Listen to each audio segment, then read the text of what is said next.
On est toujours ensemble sur France 24. On va plus loin avec Marie-Roger Biloa, directrice du groupe Africain International. Bonjour Marie-Roger. Bonjour Raphaël. Et Gauthier Ribinski, chroniqueur international à France 24. Bonjour Gauthier. Bonjour Raphaël. On va revenir évidemment sur les événements du week-end et qui continuent de se dérouler à l'heure où nous parlons au Proche-Orient. Car si l'armée israélienne a repris le contrôle des localités attaquées par le Hamas et le djihad islamique, des éléments armés sont toujours infiltrés dans le sud du pays où les forces de sécurité tentent de les neutraliser. Près de la ville de Sderot, à seulement 3 km de Gaza, les tanks israéliens patrouillent. Des combats isolés se poursuivent, mais l'armée dit avoir repris le contrôle des localités proches de l'enclave palestinienne. Plus au sud, des voitures calcinées sur plusieurs dizaines de mètres témoignent une nouvelle fois de la violence de l'attaque qui a frappé un festival de musique dans le désert du Negev. Au moins 250 personnes ont été tuées ici par des combattants du Hamas. Ils se sont infiltrés apparemment par centaines sur le territoire israélien. Depuis samedi, l'armée les traque les uns après les autres et organise sa riposte. Pas moins de 300 000 réservistes ont été appelés. Un chiffre record qui laisse présager d'une intervention terrestre imminente. Nous avons terminé d'évacuer 15 des 24 collectivités limitrophes de la bande de Gaza. Et nous sommes sur le point d'achever les autres évacuations. Ça sera fait dans les 24 prochaines heures. Mais les opérations sont compliquées à cause des otages. Le Hamas détiendrait plus d'une centaine d'Israéliens. Au même moment, les roquettes continuent de frapper le territoire. Les alertes antimissiles ont notamment retenti à Tel Aviv ce lundi. Et les Israéliens qui vivent autour de Gaza ont dû être évacués. Les éléments du Hamas et du djihad islamique infiltrés en Israël n'ont donc toujours pas été neutralisés. Plus de 48 heures après le début de ces attaques, Marie-Roger, quel est le niveau de la menace et le signe finalement des difficultés côté israélien? Ça montre à quel point le Hamas est préparé et qu'il y a des choses qui étaient sûres. Par exemple, que la riposte israélienne serait terrible. Ça, ils le savaient aussi. Et visiblement, ce n'était pas un coup le plus dur qu'Israël ait vécu depuis, j'allais dire, son existence 1948, même. Oui. Mais il y a de la suite et sans doute il y a une stratégie derrière qu'on va découvrir au fur et à mesure. Peut-être que le Hamas veut impliquer d'autres forces, peut-être qu'ils essaient d'avoir une déflagration générale, on ne sait pas, mais on aurait pensé qu'ils allaient se retourner dans les positions de sécurité pour eux et garder les otages comme monnaie de rechange et que c'était cette position d'attente. Mais non, ils sont encore dans l'offensive. Ça montre que la détermination est très très grande.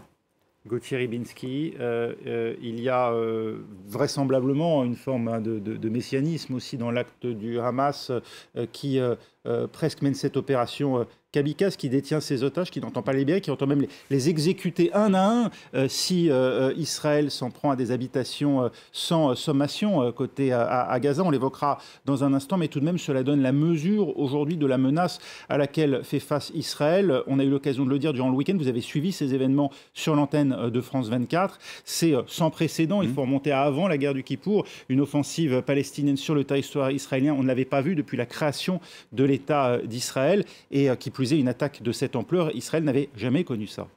Non, et c'est vrai que les interrogations sont nombreuses, notamment quand vous regardez un certain nombre d'images qui ont été... Qui sont faites aussi, il faut le dire, au-delà de l'ampleur de la catastrophe pour Israël et des meurtres, et qui sont faites vraisemblablement pour terroriser, parce que ce sont des images que nous avaient plutôt habitués les cartels mexicains ou les gangs haïtiens. Tout à fait, et c'est pour ça que c'est de toute façon et fondamentalement inacceptable. Et que ce que nous essayons de faire en commentant ces événements et qui nous est reproché, c'est précisément de leur trouver une raison, pas une excuse. Mais c'est ça qu'il faut essayer de faire. Quand on voit certaines de ces images, alors évidemment il y a celles des otages et elles sont insoutenables de toute manière. Mais quand vous voyez aussi certaines images, par exemple, quand on connaît certains endroits de ces lieux, comme le point de passage de Erez, qui est le point de passage entre la bande de Gaza et Israël. C'est un endroit qui est littéralement quadrillé, j'allais dire, chaque centimètre carré, non, ça serait une exagération, mais vous avez une concentration de soldats israéliens avec des chicanes, avec des barrages, etc. Et quand vous voyez les images tournées par le Hamas, il n'y a personne. Et là, on se dit, mais qu'est-ce qui s'est passé? Alors, il y a une raison qui est intéressante, mais je ne sais pas si elle explique à elle seule, si elle épuise à elle seule le sujet. C'est que dans la coalition actuellement au pouvoir en Israël, l'extrême droite, qui, vous le savez, a une part importante, réquisitionne souvent des unités de l'armée pour protéger des colons en Cisjordanie, soit parce que sont organisées des prières, soit parce que sont organisés des événements qui sont en quelque sorte de nature, et qui sont pensés pour cela, à asseoir, consolider et presque banaliser la colonisation. Et que là, ça nécessite des détachements importants, et que certains, manifestement, d'après les informations que nous avons, ont été puisés sur cette frontière sud, sur le côté gazaoui. Donc il y a une raison possiblement momentanée et locale. Mais sur l'ensemble de cette opération que vous avez rappelée, il y a évidemment quelque chose qui, pour l'instant, n'est pas compréhensible. Et on indique, une source en tout cas égyptienne, indique que les autorités israéliennes ont été prévenues qu'un événement énorme, de très grande ampleur, se préparait à Gaza, prévenu par l'Égypte, et visiblement n'ont pas agi en conséquence. Marie-Roger Bilois, ça vous étonne? Alors ça, il y a beaucoup de choses étonnantes. Alors si on entre dans tout ce que j'ai pu entendre sur les commentaires, il y a pas mal de choses étonnantes, à commencer par le fait que certains se disent que tout ça est téléguidé parce que le but d'Israël, c'est d'annexer Gaza. Enfin bon, le degré de violence est tel qu'on a peine à imaginer qu'Israël puisse avoir imaginé, hein, César. Il y a des choses énormes. Mais concernant l'intelligence, on a beaucoup entendu ça aussi. Il semble que des généraux aient prévenu. Ils sont prévenus, mais ils n'ont pas été écoutés. Voilà, je crois que on est dans la première période de stupéfaction, de sidération, mais le temps de l'analyse viendra et on se rendra compte qu'il y a eu beaucoup de trous dans la raquette parce que c'est juste pas possible. Une opération de telle ampleur qui était nulle part sur aucun tableau de bord, c'est juste pas possible. Avec encore une fois la volonté, il faut le dire, hein, il faut le répéter, de dépasser le cran de l'horreur, parce que véritablement les images qui nous parviennent et que nous avons choisi, hein, nous faisons le choix de ne pas diffuser, sont véritablement des scènes auxquelles on n'était pas habitué dans cette région, et on imagine la stupeur, hein, des Israéliens ce soir. En tout cas, après les attentats de samedi et dimanche, la riposte israélienne, plus de 123 000 Palestiniens ont déjà été déplacés à l'intérieur de Gaza à cause des frappes, d'après l'ONU. Israël qui annonce un siège complet de l'enclave palestinienne, pas d'électricité, pas d'eau, pas de gaz, tout est fermé, assure le ministre de la Défense israélien Yoav Gallant. On fait le point en images avec Claire Vérov pour France 2. Massés l'un après l'autre. Ce matin, des colonnes de chars israéliens convergent vers la frontière avec Gaza. 100 000 réservistes selon l'armée israélienne. Leur présence annonce telle une offensive terrestre imminente. Depuis hier, c'est par les airs que la riposte israélienne a démarré. Toute la nuit, les roquettes israéliennes sont tombées sur Gaza. Plus de 500 cibles du Hamas frappées, des mosquées et des immeubles. Les habitants de Gaza, sidérés, ont été réveillés par le vacarme de la guerre. Des dizaines de roquettes sont tombées pendant que l'on dormait. Il n'y avait pas d'alarme. Alors on a commencé à courir dans les rues. Nous n'étions pas préparés car nous étions dans nos lits. Tout était couvert de poussière, de sang, de chaos. C'est indescriptible. Nous n'avons pas de mots pour décrire ce qui nous arrive. Près de 500 personnes ont été tuées au total selon les autorités locales. Dans les hôpitaux, les blessés affluent, des enfants parfois. Leurs proches sont dévastés. Avec ses troupes massées aux portes de Gaza, Israël veut maintenant asphyxier l'enclave et annonce ce matin un siège complet, un blocus. Pas d'électricité, pas de nourriture, pas d'eau, pas de gaz. Tout est fermé. Nous sommes confrontés à des sauvages et devons agir en conséquence. Plus de 2 millions de Palestiniens vivent actuellement dans la bande de Gaza. 123 000 déplacés, hein, dit l'ONU, à l'intérieur d'un territoire de moins de 50 km² peuplé de 2 millions d'habitants. C'est tout simplement la plus forte densité au monde. Gauthier Rybinski, il y a évidemment le risque d'un désastre humanitaire. On peut comprendre ces paroles de Yoav Gallant, le ministre israélien de la Défense, dans un pays qui vient de connaître encore une fois ce que nous avons décrit à l'instant. Je ne sais pas que vous répondre. si on veut essayer d'être, justement, de faire notre métier avec la distance qui s'impose, qu'est-ce qu'on entend là? On entend au fond un message de réponse à ce que pratique le Hamas. Quand le Hamas tue des Israéliens de manière indistincte, et l'on sait très bien que dans la rhétorique du Hamas, il y a un antisémitisme patent. Le fait de dire « nous allons couper l'électricité, pas d'eau, pas de vivres » aux gens de Gaza, c'est oublier une chose, et ça c'est une réflexion politique, c'est oublier une chose, c'est que les Gazaouis, pour la plupart, sont non seulement victimes du blocus israélien, mais aussi du blocus intellectuel, moral et politique du Hamas. Un habitant de Gaza qui n'est pas proche du Hamas ou qui n'a pas des accointances au Hamas, il est très difficile pour lui, même de se débrouiller dans les actes les plus élémentaires de la vie, c'est-à-dire trouver de quoi manger, de quoi boire, etc. Et ça, il faut pas l'oublier. Les choses ne sont pas aussi simples que de condamner et de mettre finalement sur le même plan un certain nombre de personnes et surtout d'identifier ce qu'est le Hamas avec la population. Parce que, en fin de compte, et on le sait bien, l'une des particularités des autorités palestiniennes, puisqu'il y en a plusieurs, c'est de ne pas être très amis avec les élections. Et qu'on ne sait pas ce qui se passerait aussi bien en Cisjordanie qu'à Gaza s'il y avait la possibilité vraiment d'élire des représentants, une autorité palestinienne qui corresponde aux vœux de la population. Et donc là, si vous voulez cette réponse, alors on va me dire oui, il faut la comprendre. Et bien sûr qu'on peut la comprendre. Gauthier, oui. Gauthier, je vous interromps. Benjamin Netanyahou, le Premier ministre israélien, prend la parole, c'est en direct. Nous sommes le 3e jour de la guerre. Nous combattons pour notre maison, pour la survie de notre existence, et nous allons réussir. Cette guerre nous a été imposée par des personnes immondes qui se réjouissent de la mort de femmes.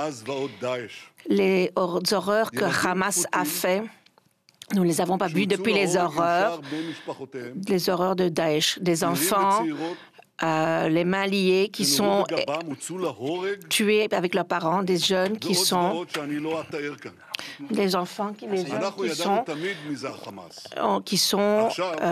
tués dans leur dos.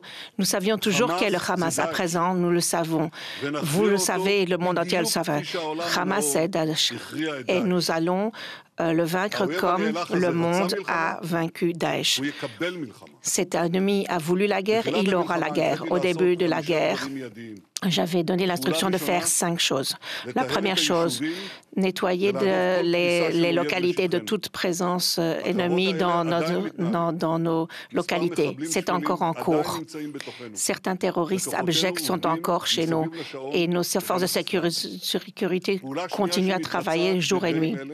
En ce moment même, nous sommes en train d'attaquer le Hamas avec une puissance et une force qu'ils n'ont jamais connue, que nous n'avons jamais utilisée. Troisième point, s'assurer de la sécurité des autres fronts.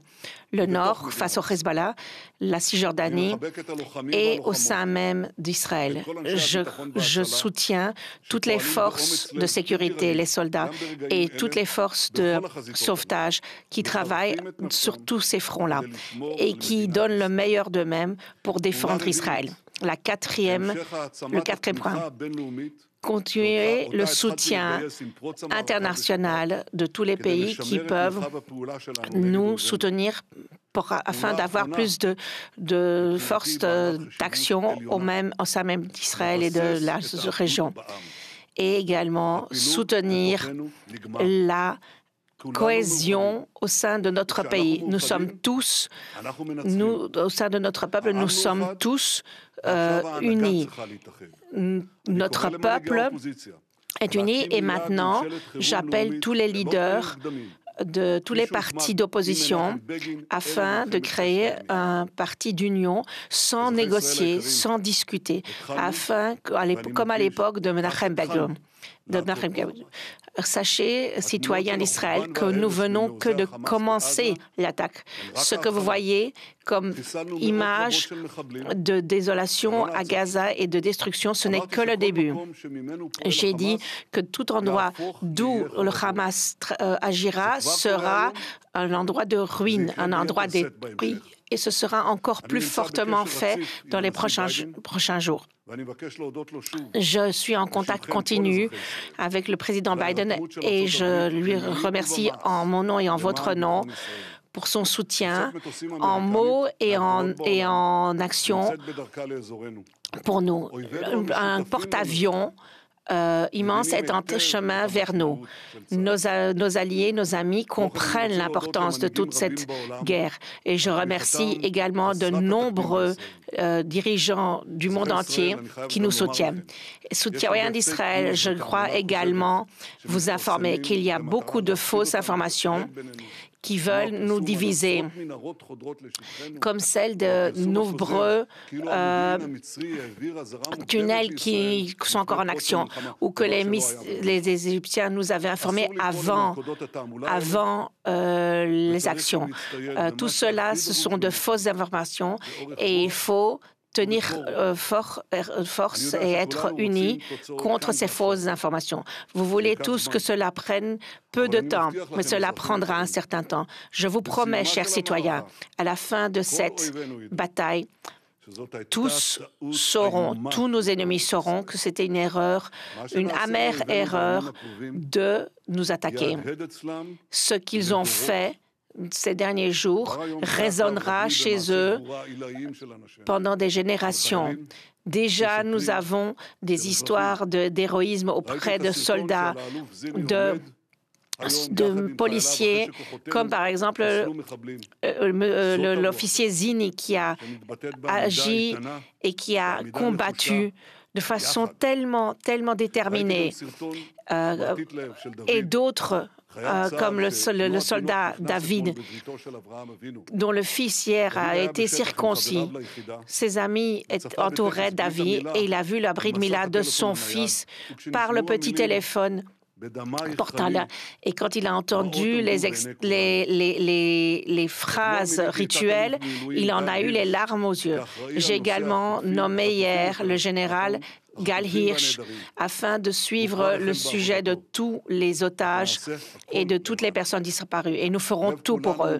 Notre cœur est uni avec ces familles et notre cœur est uni avec toutes les familles de personnes assassinées. Nous avons perdu des hommes et des jeunes, des femmes jeunes, plus âgées également, des gens de services de sécurité, des forces de sécurité juifs et non juifs.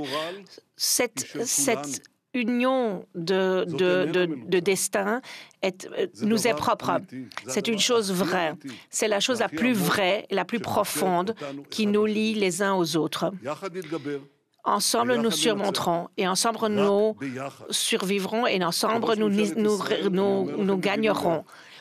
Et je vous dis en tant que Premier ministre, nous aurons encore des journées difficiles et nous sommes déterminés de gagner cette guerre, car nous allons apporter la vie et la bénédiction sur cette terre.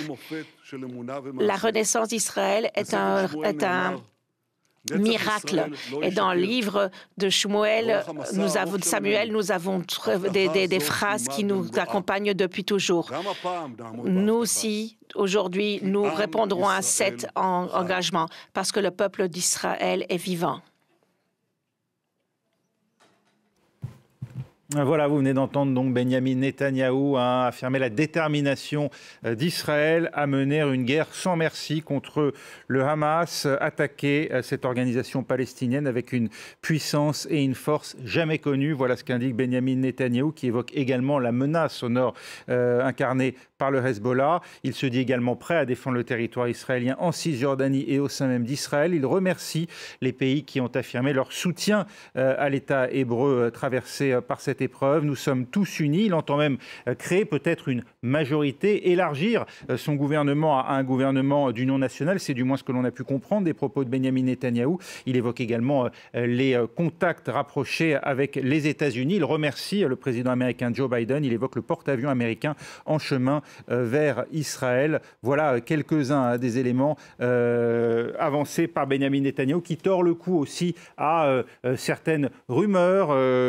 ces dernières 24 heures qui ont notamment fait état d'une mise en garde de l'Égypte qui aurait prévenu Israël d'une attaque imminente, d'une ampleur énorme, c'était les termes, concernant Gaza et qui n'aurait pas été prise en compte par les services de sécurité israéliens. Eh bien, pour Benyamin Netanyahou, il ne s'agit là que d'une fake news, une fausse information, si l'on en croit le Premier ministre israélien, Marie-Roger Biloa. Benyamin Netanyahou semble donner des éléments d'un conflit qui s'avère, semble-t-il, long. Il l'a dit, il remodèlera sans doute le Proche-Orient dans les prochaines semaines. C'était les termes qu'avait employé le Premier ministre israélien plus tôt dans la journée. Eh oui, alors, ce discours ne va pas apaiser les choses, certainement. On a déjà vu Netanyahou plusieurs fois dans ce rôle. Et il a eu des politiques, pour faire simple. Il s'est déjà retrouvé confronté à la violence dans les territoires occupés, à des actions terroristes aussi. Et il a toujours cette attitude, va-t-en guerre, etc. Alors, ce qui frappe quand même, depuis 48 heures, au-delà des condamnations et du choc que tout le monde sent, bien sûr, c'est qu'il n'y a pas, même les pays qui sont un peu plus éloignés, mais tous les pays qui soutiennent Israël, il n'y a personne pour prendre du recul. C'est-à-dire, j'entendais Gauthier dire à juste titre que notre métier est très compliqué dans ce genre de situation où il faut prendre de la distance. Mais lorsqu'on parle notamment on compare au 9 septembre, est-ce qu'on a tiré les leçons de ce qui s'est passé après le 9 septembre? Est-ce que 11 septembre. Oui. Voilà, le 11, 9/11, c'est vrai, le 11 septembre. Est-ce que... Pardonnez-moi Marie-Roger, mais demandait-on de prendre de la distance aux pays qui se sont affichés aux côtés de la France après les tueries de Charlie Hebdo et de l'Hypercacher et qui ensuite ont aussi affirmé leur solidarité après celle du Bataclan et des terrasses? Voilà, comparaison n'est pas raison. On a, lorsqu'on écoute tout ce qui se passe ici, on a, dans les pays africains notamment, et ailleurs, évidemment dans les pays arabes, on est immédiatement dans la recherche des causes. Pourquoi? Et je crois qu'on devrait aussi commencer à voir comment est-ce qu'il y a encore une chance d'aboutir à quelque chose qui soit plus des attaques terroristes de cette ampleur. Et chaque fois, c'est de plus en plus impressionnant, quoi. Enfin, est-ce qu'il y a quelque chose auquel on peut arriver et qui ne soit pas une menace quotidienne pour les Israéliens et pour les Palestiniens?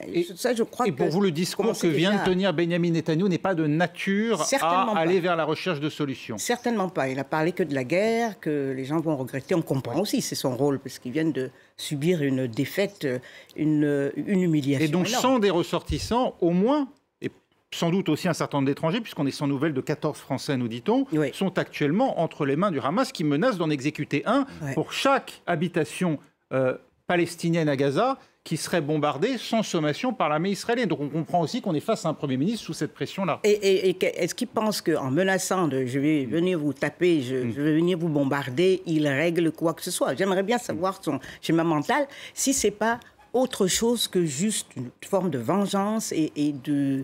Voilà, d'amour-propre qui a été très malmené, on le comprend. Et d'une opinion publique qu'il faut rassurer aussi et d'une certaine manière apaiser. Mais les leaders, à un moment donné, doivent quand même, tout en se montrant du côté de la population, avoir un peu de vision et un peu de perspective. Gauthier Rybinski, dépourvu de vision et de perspective dans le contexte actuel qui est particulier, évidemment, ô combien particulier, pour Benyamin Netanyahou, avec tous les défauts que peuvent lui trouver par ailleurs ses adversaires. On voit tout de même une forme d'union sacrée apparaître aujourd'hui au sein de la classe politique israélienne. Alors, est-ce que cette union sacrée sera de nature justement à repousser ou à traquer le danger terroriste? Pour répondre encore une fois de manière ambivalente, et je ne peux pas faire autrement, le discours de Netanyahou, Marie-Roger disait à juste titre qu'il n'apaise rien, on peut se demander s'il a à apaiser quelque chose. Non. Non, dans un premier temps, la réponse que moi j'ai envie de fournir, c'est de dire non, il n'y a pas à apaiser les choses, il y a à frapper. Et parallèlement, si vous voulez, on se dit que le problème de Netanyahou, et là vous allez voir que finalement les choses se rejoignent, ça n'est pas que le problème de Netanyahou, c'est que ce sont des personnages, et le Hamas fait pareil, ce sont des personnages qui sont ankylosés et encroutés dans la culture de la guerre ou du combat potentiel. Ou du clivage. Du clivage, et surtout, regardez comment Netanyahou, pendant toute sa carrière, et elle est très longue, au poste de Premier ministre, ou même, disons, au premier rang de la politique israélienne, la vie politique. Il a toujours dit aux Israéliens, si vous me faites confiance, moi, je m'occupe de la sécurité, et sachez aussi garder dans votre tête que Israël ne sera jamais à l'abri, et que même, parfois, il a eu des accents un peu messianiques comme ce soir, en disant que c'était le propre du peuple juif de devoir toujours être aux aguets. Gauthier, en quoi le discours du faucon Benyamin Netanyahou à l'instant est-il si différent de celui de la colombe Shimon Peres qui, à la fin des années 90, était à la veille de frapper le Sud-Liban? Oui, et bien vous savez aussi pourquoi. Oui, la différence, c'est que Shimon Peres était dans un cas de figure où il s'était pris les pieds dans le tapis, et que ça n'était pas son objectif premier, mais qu'il voulait donner des gages à ce qu'il supposait être une majorité conservatrice en Israël. La différence, c'est que Netanyahou, elle l'amène, cette majorité conservatrice, et qu'au fond, ce qui l'embête le plus aujourd'hui, et ça n'est pas remettre en question la dignité de toutes les victimes, et surtout les victimes israéliennes, ce qui l'embête, c'est qu'il est pris à défaut par rapport à ce qu'il a annoncé comme étant sa qualité première. Et de l'autre côté... La sécurité. Oui, et de l'autre côté, soyons clairs, le Hamas est une organisation non seulement terroriste, mais mortifère, c'est-à-dire que le Hamas n'a pas le moindre objectif. Quand Ismaël Haniyeh a dit hier, c'est une victoire, mais non, c'est pas une victoire, parce que dans 2 jours, effectivement, les quartiers généraux et les infrastructures seront aplatis. Donc il n'y a que dans cette manière-là de considérer qu'il n'y a pas au fond, il n'y a pas de victoire, il n'y a pas de vision pour ces gens-là. Et c'est ça qui fait que ce conflit n'est pas surmontable et qu'il faut à tout prix, et je termine là, c'est pour ça que la réaction des Israéliens va être intéressante par la suite. Compte tenu de ce qui s'est passé et de la crise politique, il faut savoir comment Israël va se définir par rapport à ça, c'est-à-dire est-ce que ça va être l'union sacrée dans les termes que Netanyahou emploie, ou bien est-ce que ça va être la réflexion qui se poursuit sur le fait que précisément il y a là une génération d'hommes politiques qui commence à être bien plus que dépassée, qui est même contre-productive. Merci Marie-Roger Biloa, Gauthier Rybinski, c'était On va plus loin, et oui, on arrive déjà au terme de cette émission. Restez avec nous, prochain journal dans 3 minutes.